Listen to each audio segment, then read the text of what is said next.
उस अल्लाह को जवाब दे के लिए, क्योंकि हम सारों ने जाना उधर ही है। आप इतने मुतमिन हैं कि अगले जहान में अगर सवाल हो गया तो आप कह सकेंगे कि मैंने ठीक काम किया।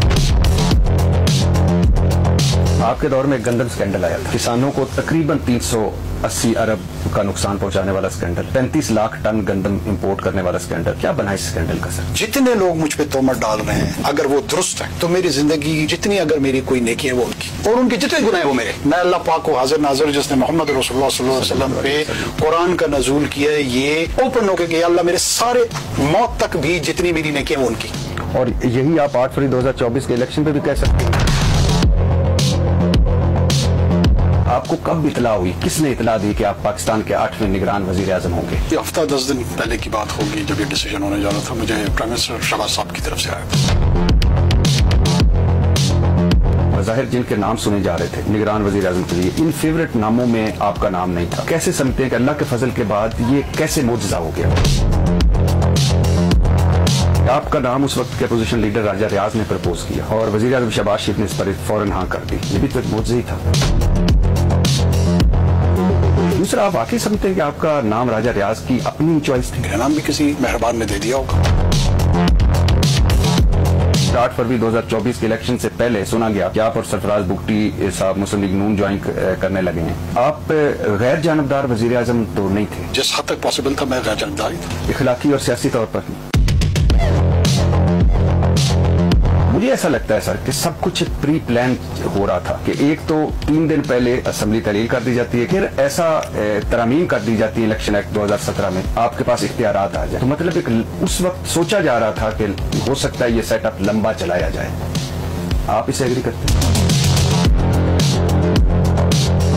आप निगरान वज़ीर आज़म बन गए। 3 नवंबर 2023 को आपने फरमाया कि सब सियासी जमातों को लेवल प्लेइंग फील्ड होगी। क्या सब जमातों को, सियासी जमातों को लेवल प्लेइंग फील्ड मिली? आपने नवंबर 2023 में कहा कि सब सियासी जमातों को सियासी रैलियों, जलसों, जुलूसों की इजाजत है। सब सियासी जमातों को इजाजत थी? पहले तो ये बताइए। बिल्कुल थी। पीटीआई का कोई एक जलसा जुलूस बता सकते हैं जो हुआ आपके 6-6.5 महीनों में? ये जो जिली इंतजामिया का मामला है कि जिसमें फलां से इजाजत लेनी है, जिली जलसा होना है, वो पीपल्स पार्टी के लिए नहीं था, वो जेयूआई के लिए नहीं था, वो मुस्लिम लीग के लिए नहीं था, वो सिर्फ तरीके इंसाफ के लिए था। अगर ये एडमिनिस्ट्रेटिव फ्लॉज या एडमिनिस्ट्रेटिव इनजस्टिस कोई समझता है किसी भी जमात के साथ हुई है, तो उसकी रेमेडी के लिए जो इदारे थे वो तो कोर्ट्स मौजूद थे ना, उन्होंने उसको रिस्पॉन्ड। आप क्या करने आए थे? ये आज समझते हैं कि आपने 8 फरवरी 2024 के इलेक्शन में तमाम सियासी जमातों को लेवल प्लेइंग फील्ड दी? जिस हद तक पॉसिबल था हमने दी। आप मुतमिन हैं? बिल्कुल, जिस हद तक पॉसिबल था उस हद तक। आपका ज़मीर मुतमिन है? देखिए, अब मेरा ज़मीर जो बड़ा इंपॉर्टेंट है आपका ज़मीर।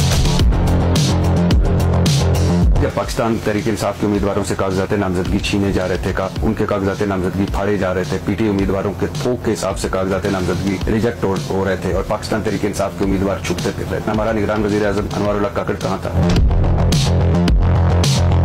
आपने पाकिस्तान की सियासी तारीख के सबसे मुतनाज़ इलेक्शन करवाए, सबसे बड़े जुर्लूज़दा इलेक्शन करवाए। अब इस पे देखिए, अमेरिका, बरतानिया, यूरोपियन मुबस्सरीन की राय देख लीजिए, फाफर रिपोर्ट देख लें, पिलडाट रिपोर्ट देख लें, वतन रिपोर्ट, धांधली और जबर के 64 नए जराए। आप कह रहे हैं कि आपने बड़े कोशिश के मुताबिक सही इलेक्शन करवाए। हमारा निज़ाम जो है नालायक है, ये हमारा निज़ाम नाहिल है, हमारा निज़ाम जो है ये 2 नंबरियों से भरा पड़ा है। आप चूंकि उसी की प्रोडक्ट हैं, आप भी 8 फरवरी 2024 के इलेक्शन में नालायक निकले, नाहिल निकले और आपने भी 2 नंबरियां की। हमारा निज़ाम नालायक भी है, नाअहल भी है।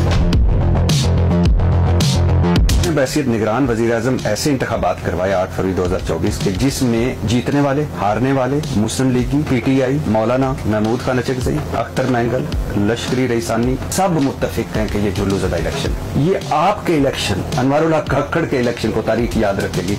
ये एजाज़ इसी गंदम स्कैंडल पर आपकी और हनीफ अब्बासी साहब की तू मैं भी हुई। देखिए, हमारी इस तरह की गुफ्तगू हुई थी कि मैंने उनको कहा था कि आप लोग इस तरह टीवी टॉक शोज पे इस तरह की इस तरह की बात आप दाखिल हो रहे तो निकल रहे थे, आपने कहा कि आपने तो हमें मुलजम बना दिया, आप गिरफ्तार कर लो। उन्होंने कहा कि नहीं, मैं माँ कसम उठा कर कहता हूँ आपने पैसे बनाए। तो आपने कहा कि फिर फॉर्म 47 की हकीकत मैं भी खोल दूँ। सर, आप भी आज़ाद सेनेटर हैं, मोहसिन नकवी साहब भी आज़ाद सेनेटर हैं, फैसल वाडा साहब भी आज़ाद सेनेटर हैं। ये आज़ाद सेनेटर क्या होता है? ये आजाद होता है कितना जितना आप तस्वुर कर सकते हैं। और आपको इस आजादी पर फख्र है? अल्हम्दुलिल्लाह। सर मुझे आपसे मिलकर बहुत खुशी है। Thank you.